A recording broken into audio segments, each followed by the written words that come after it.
दिल्ली में 27 साल बाद भारतीय जनता पार्टी की रेखा गुप्ता सरकार बनी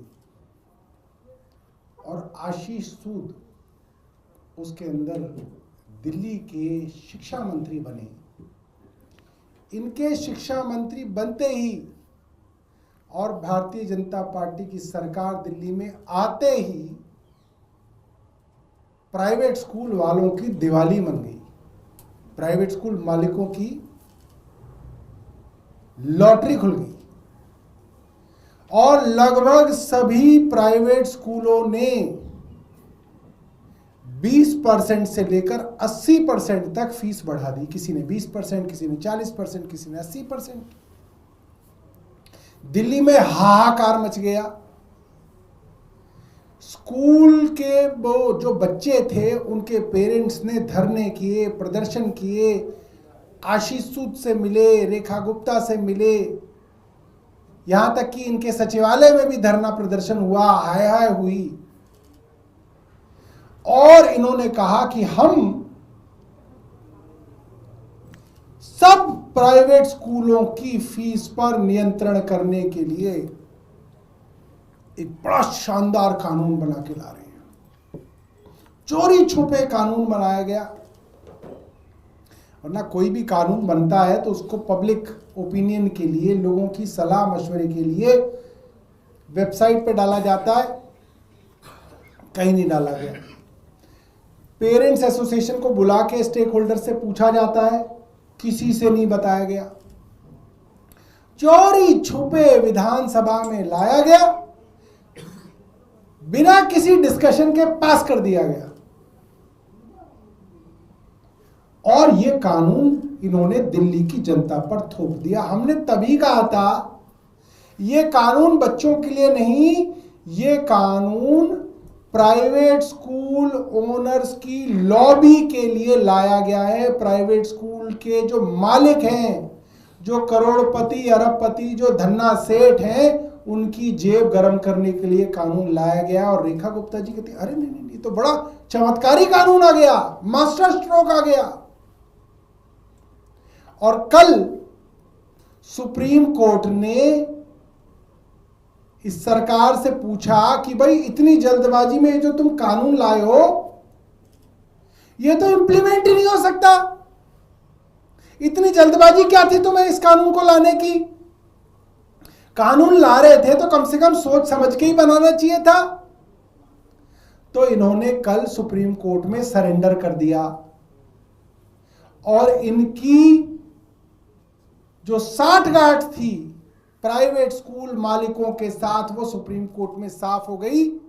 और इन्होंने कितना बड़ा धोखा दिया, आप इस बात से अंदाजा लीजिए कि इन्होंने कोर्ट में कह दिया कि साहब जो 2025 से लेकर 2026 का जो सेशन था, जो अभी 1 अप्रैल 2025 में जो फीस बढ़ी थी, उसको हमारे कानून के अंतर्गत हम रिव्यू ही नहीं करेंगे, उसके ऊपर हमारा कानून लागू ही नहीं होता।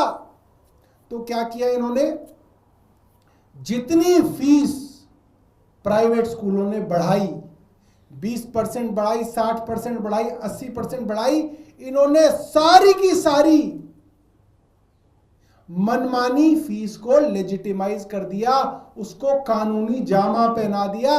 अब कोई चाह के भी उस फीस को चैलेंज नहीं कर सकता। अब आप कोर्ट भी नहीं जा सकते उसको चैलेंज करने के लिए।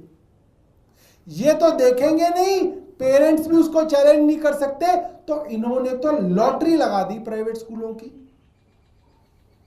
और मैं शिक्षा मंत्री जो बन गए हैं आशीष सूद, उनका बयान सुनेंगे तो आपको हैरान हो जाएगा कि इनका किस स्कूल में एडमिशन कराया जाए। ये ऐसे हैं जैसे कोई सर्जन किसी पेशेंट को ऑपरेशन थिएटर में लेके गया और पेशेंट तो मार डाला सर्जन ने, और बाहर आके कह रहा मुबारक हो, आज बहुत ऐतिहासिक दिन है, आज आप सबकी जीत हो गई, पेशेंट मार दिया। मतलब कोई शिक्षा मंत्री ऐसी बेवकूफी भरा भाषण कैसे दे सकता है? इनके कानून को इन्होंने सरेंडर कर दिया कोर्ट में जाके कि हमारा कानून उस बढ़ी हुई फीस पर लागू ही नहीं होता, और ये कह रहे हैं कि आज जो है पेरेंट्स की जीत हो गई, अभिभावकों की जीत हो गई, सुप्रीम कोर्ट ने मान लिया कि हमारी फीस फिक्सेशन कमेटी के बिना कोई फीस लागू नहीं हो सकती है। लागू क्या नहीं हो सकती, लागू तो हो चुकी है। 1 अप्रैल 2025 से बढ़ी हुई फीसें पेरेंट्स से वसूली जा रही हैं, और ये कह रहे हैं कि मुबारक हो, कमाल हो गया। इनका कहां पे हम इलाज कराएं? कोई है इस बात का सर पैर? और एक मंत्री अपने चैम्बर में बैठ के कैसे ऐसा झूठ बोल सकता है? मतलब मैं हैरान हूं कि अखबारों ने इसके बारे में लिखा ही नहीं। इनको कौन से स्कूल में एडमिशन कराओगे? क्या इन्हें अंग्रेजी के अंदर लिखा हुआ सुप्रीम कोर्ट का फैसला समझ में नहीं आया? इनके वकील ने इनको नहीं बताया कि सुप्रीम कोर्ट में क्या फैसला हुआ? या आज अखबार नहीं पढ़े इन्होंने? क्या हो गया इनको? और जिस प्राइवेट स्कूल नेक्सस की बात कर रहे हैं कि जिन्होंने इस कानून को चैलेंज किया था, उसके बारे में भी बहुत जरूरी है आप लोगों को बताना। सुप्रीम कोर्ट के अंदर जो मुकदमा किया गया वो पूरी तरीके से कॉल्यूसिव लिटिगेशन थी, कॉल्यूसिव सूट था। कैसे था कॉल्यूसिव सूट? क्या होता है? जब 2 लोग सीक्रेटली डील करके ये तय कर ले, 2 पार्टियां सीक्रेटली आपस में तय करके कोर्ट ये कह के जाए कि भाई मैं इस तरफ खड़ा हो जाऊंगा, तुम इस तरफ खड़े हो जाना, कोर्ट का जो फैसला आएगा उसमें दोनों का ही फायदा हो जाएगा। ये कॉल्यूसिव लिटिगेशन थी, और मैं उसके आपको सबूत दूंगा। ये लिटिगेशन सरकार के ही लोगों ने, भारतीय जनता पार्टी के ही ऑफिस बियरर्स ने सुप्रीम कोर्ट के अंदर डाली, और अपनी ही कानून को इन्होंने चैलेंज किया, और इन्हीं की सरकार ने कोर्ट में सरेंडर कर दिया कि हाँ साहब हम इसको लागू नहीं करेंगे। अरे तो तुमने कमाल ही कर दिया। आप क्या बेवकूफ समझते हो लाखों लोगों को? ये जो एसएलपी सुप्रीम कोर्ट के अंदर दायर हुई, ये मैं आपको एसएलपी दिखा रहा हूं। In the matter of action committee unaided recognised public schools. ये एक्शन कमेटी कौन है जिसने इस कानून को चैलेंज किया? ये action committee private school, unaided school, private unaided recognised schools की एक्शन कमेटी है जिन्होंने इनके कानून को चैलेंज किया। और ये अनएडेड कमेटी, ये जो एक्शन कमेटी है, मैंने प्रेस वार्ता करके अप्रैल में आप लोगों को दिखाया था, अप्रैल 2025 में, आज से 1 साल पहले लगभग, कि अनएडेड रिकॉग्नाइज्ड एक्शन कमेटी के चेयरमैन भारतीय जनता पार्टी की दिल्ली के एकेडमिक सेल के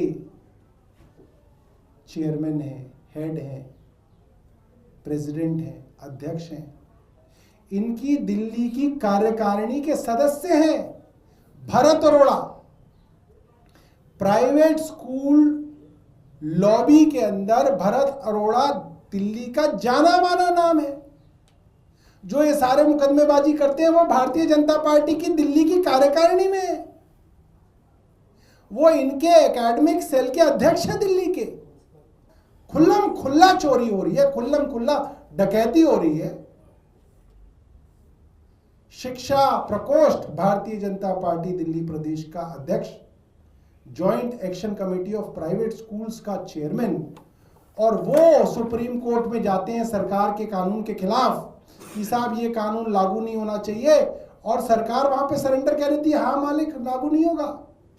और शिक्षा मंत्री कहते हैं ये बहुत बड़ी ऐतिहासिक जीत हो गई है दिल्ली के पेरेंट्स की। कमाल ही हो गया है, मतलब क्या क्या हो गया है। और तब भी अगर अखबार इसको नहीं छाप रहे अंग्रेजी के, तो मैं हैरान हूं कि फिर किसी का कुछ, फिर ट्रंप की जरूरत कोई ना देश बर्बाद करने के लिए। अखबार ही बहुत है देश को बर्बाद करने के लिए, ट्रंप की तो जरूरत ही नहीं है। बहुत जो है दुर्भाग्यपूर्ण है कि आज देश की राजधानी के अंग्रेजी अखबारों के ये हालात हो गए।